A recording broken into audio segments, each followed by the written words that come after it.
Jagannath welcome करुच्ची मो YouTube channel प्यारी lifestyle को गोटे कथा मन पड़गला। गोटे गुंडुची मूषा देखिली। गुंडुची मूषार पछपट देखी तीन टा गार आंगुड़ी अच्छे से कौन पे अच्छे जानते पछ गोटे कहानी अच्छी जोटा मुझे जानी से कहबी।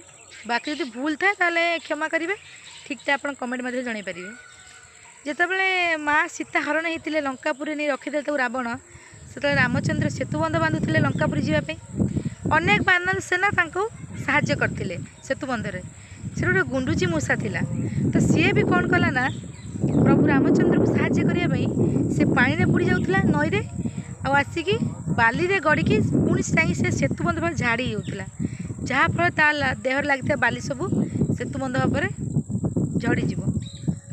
तो यह देखिए प्रभु रामचंद्र पाखक आसुले तो अजानते पाद तल गोटे गुंडुची मूषा पड़गला।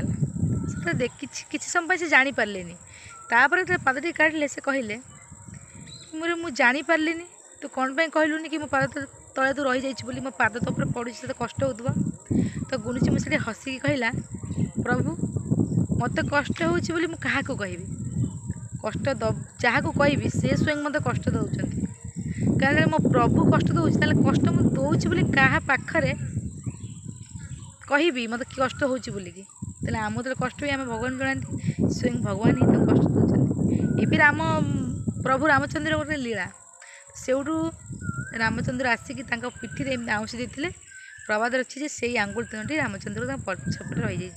तो मुझे जानी तो यही कथार गोटे कथा मन पड़ा कह कहली कि बेले बेले आम सहित एमती हुए आम से दुखटा क्या पाखे कहीपरती एक्सप्लेन करपारती आम मन भर रखती चाहिए भी आम कहीपरती कहीं बेले बेले बहुत समय दुखटा भी आमर होता है और दुख देवा लोक भी आम निजर होता से भल लगे लाइक कमेंट शेयर निश्चित करेंगे।